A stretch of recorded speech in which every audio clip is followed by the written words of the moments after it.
Right. ప్రభుత్వ పాఠశాలల రూపురేఖలను మార్చేందుకు, అదనపు సౌకర్యాలు కల్పించేందుకు యాక్షన్ ప్లాన్ తయారైంది. అన్ని సర్కారు స్కూళ్లలో మౌలిక సదుపాయాలను కల్పించడానికి అధికారులు చర్యలు తీసుకోవాలని ముఖ్యమంత్రి రేవంత్ రెడ్డి స్పష్టం చేశారు. పర్యవేక్షించే బాధ్యతలను స్వయం సహాయక మహిళా బృందాలకు అప్పచెప్పనున్నట్లు తెలిపారు. ఈ సౌకర్యాల కల్పనకు అవసరమైన నిధులను గ్రీన్ ఛానల్ ద్వారా మంజూరు చేయాలని ప్రాథమిక నిర్ణయం జరిగింది. ప్రతి స్కూల్లో డిజిటల్ క్లాస్ రూమ్లను ఏర్పాటు చేయడంతో పాటు టీశాట్ ద్వారా నిపుణులతో పాఠాలను బోధించే నూతన మెకానిజంకు కూడా ప్రభుత్వం శ్రీకారం చుట్టింది. వేసవి సెలవులు పూర్తయ్యేలోపు ఈ సదుపాయాలన్నీ స్కూళ్లకు అందేలా కార్యాచరణ ప్రణాళికను రూపొందించింది.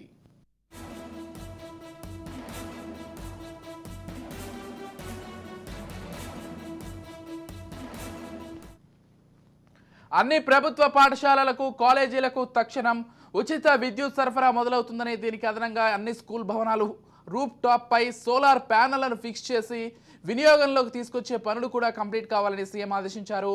మర్రి చెన్నారెడ్డి మానవ వనరుల అభివృద్ధి కేంద్రంలో అధికారులతో సమీక్ష నిర్వహించిన సందర్భంగా ప్రభుత్వ విద్యాసంస్థల రూపురేఖల్లో చోటు చేసుకోవాల్సిన మార్పులు, సమకూరాల్సిన సౌకర్యాలపై సీఎం స్పష్టమైన ఆదేశాలు ఇచ్చారు. ప్రభుత్వ పాఠశాలల్లో స్పష్టమైన మార్పు కనిపించాలని సూచించారు.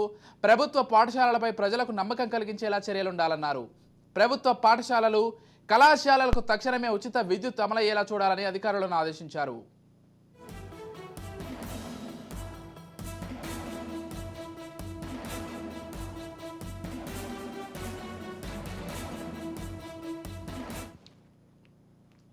విద్యార్థులకు యూనిఫామ్తో పాటు పాఠశాలలో మౌలిక సదుపాయాలు ఏర్పాటు, పర్యవేక్షణను స్వయం సహాయక మహిళా సంఘాలకు అప్పగించే అంశాన్ని పరిశీలించాలని సీఎం సూచించారు. దీంతో స్కూళ్లపైన నిరంతరం పర్యవేక్షణ ఉంటుందని, మహిళలకు ఆర్థికంగా చేయూతను అందించినట్లవుతుందన్నారు. ఇతర రాష్ట్రాల ప్రభుత్వ పాఠశాలల్లో మౌలిక సదుపాయాలను పరిశీలించి రాష్ట్రంలో అమలు చేయాలని సూచించారు. అవసరమైన నిధులను ప్రభుత్వం గ్రీన్ ఛానల్ ద్వారా మంజూరు చేయాలని స్పష్టం చేశారు. ప్రభుత్వ పాఠశాలల్లో డిజిటల్ క్లాస్ రూమ్లను ఏర్పాటు చేసి టీశాట్ ద్వారా అనుభవజ్ఞులైన ఉపాధ్యాయులతో పాఠాలు అందించాలని ఆదేశించారు. ప్రభుత్వ పాఠశాలల్లో సోలార్ ప్యానెళ్ల ఏర్పాటుపై దృష్టి సారించాలన్నారు. ప్రభుత్వ పాఠశాలలకు సిఎస్ఆర్ ఫండ్స్ కోసం ప్రయత్నం చేయాలని, అవసరమైతే ఎన్ఆర్ఐల సహకారం తీసుకోవాలన్నారు.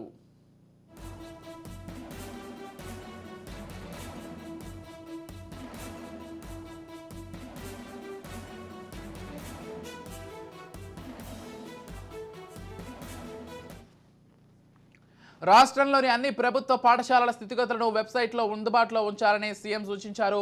వేసవి సెలవులు ముగిసేలోగా పాఠశాలల్లో పనులు పూర్తి చేయాలన్నారు. కేంద్ర ప్రభుత్వం తీసుకొచ్చిన నేషనల్ ఎడ్యుకేషన్ పాలసీపై సమగ్ర అధ్యయనం చేయాలని, విద్యావేత్తలు, మేధావులతో చర్చించాలని సూచించారు.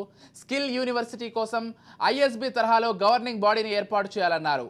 నాక్పై పూర్తి స్థాయిలో దృష్టి సారించాలన్నారు. సచివాలయం కింద స్థాయి వరకు ఫేషియల్ రికగ్నిషన్ అటెండెన్స్ సిస్టమ్ తీసుకొచ్చే యోచనపైన సమావేశంలో చర్చ జరిగింది.